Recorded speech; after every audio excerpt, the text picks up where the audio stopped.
লোকে ভাবে painless labour বা এপিডুরাল অ্যানাস্থেসিয়া দিলে একদম কোনো ব্যথা হবে না। আজকে আমরা এই মিথগুলোকে ভাঙতে চাই।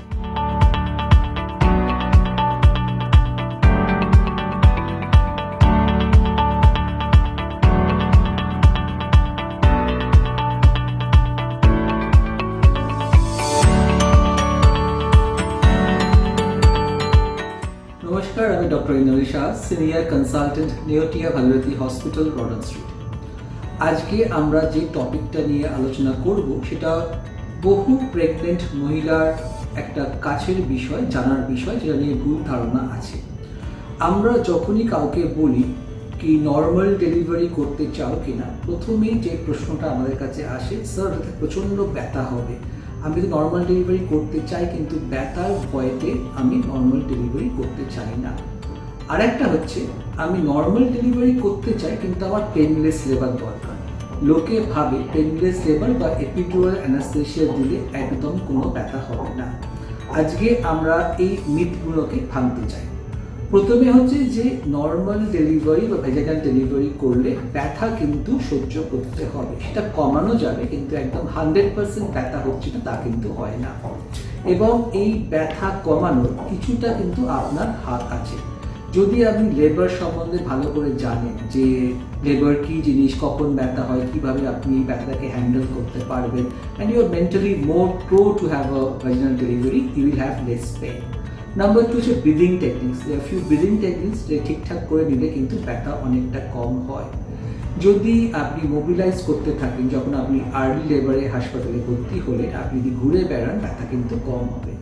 যদি আপনার হাজব্যান্ড বা আপনার পার্টনার আপনার সাথে থাকে, আপনি তার সাথে কথা বলেন, সে যদি আপনাকে সাপোর্ট করে, ব্যথা হলে একটু ব্যাক ম্যাসাজ করে, তাহলে কিন্তু ব্যথা অনেক কম হয়। এছাড়াও কিন্তু আমরা ব্যথার ট্যাবলেট যেমন প্যারাসিটামল দিতে পারি, যেটা একদম সেফ প্রেগনেন্সিতে। এরপরে যদি আপনার কন্ট্রাকশনস বেশি আরম্ভ হচ্ছে, আপনার ব্যথা বাড়ছে, আমরা কিছু ইনজেকশন দিতে পারি। এবং মাইন্ড ইউ, যেসব ইনজেকশনগুলো আমরা প্রেগনেন্সিতে দিই সেগুলো কিন্তু বাচ্চার জন্য একদম নিরাপদ। এরপরে হচ্ছে এপিডুরাল। এপিডুরাল অ্যানাস্থেসিয়া অনেকে ভাবেন যে একদম পেন ফ্রি, বা অনেকে উল্টোটা ভাবেন যেটা দিলে আমার কোমরে ব্যথা হবে বা এই ব্যথাটা সবসময় থাকবে। প্রথমে জানতে হবে যে এপিডুরাল কি। আপনার স্পাইনাল এর কাছে, পিঠের নিচের দিকে একটা ক্যাথেটার দিয়ে ওষুধ দেওয়া হয়, যেটা আপনার ব্যথা কমিয়ে দেয়। কিন্তু প্রথমেই আপনাকে এপিডুরাল দেওয়া হবে না যখন আপনি অ্যাক্টিভ লেবারে আছেন, মানে প্রতি 10 মিনিট অন্তর 3টে কন্ট্রাকশনস হচ্ছে, বা ব্যথাটা সহ্য করতে পারছেন না, বা ইনজেকশন কাজ করছে না, তখন কিন্তু এপিডুরাল দেওয়া হবে। এপিডুরাল কি আপনার জন্য সেফ? একদম সেফ। এপিডুরাল কি বাচ্চার জন্য সেফ? ডেফিনেটলি বাচ্চার জন্য সেফ। এবং যখন এপিডুরাল দেওয়া হয় তারপর থেকে আমরা কিন্তু বেবির হার্টবিট মনিটরিং করি, সেটা ডপলারেই হোক অথবা সিটিজি করে হোক। তাই জন্য এপিডুরাল নিলে আপনার বাচ্চার কোনো রকম অসুবিধা হবে তা কিন্তু নয়। কিন্তু যেটা জানতে হবে যে এপিডুরাল নিলে আপনি 100% পেন ফ্রি হচ্ছেন না, কিছুটা ব্যথা হয়তো আপনার লাগতে পারে, এবং এপিডুরাল সেকেন্ড টাইমও দিতে হতে পারে যদি কাজ না করে। আর একটা হচ্ছে, যখন আপনার একদম শেষ মুহূর্ত লেবার, যখন আমাকে পুশ করতে হচ্ছে, তখন যদি আমরা খুব হাই এপিডুরাল দিয়ে রাখি, আপনি কন্ট্রাকশনস ফিল করতে পারবেন না এবং বাচ্চাকে পুশ করতে পারবেন না।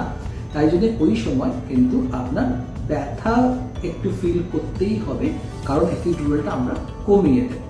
তারপরে যখন ডেলিভারি হয়ে যাবে, তখন আবার যদি আপনার সেলাই লাগে ভেজাইনালি কিছু, তখন আমরা এপিডুরাল টপ আপ করবো এবং আপনি একদম পেন ফ্রি থাকবেন।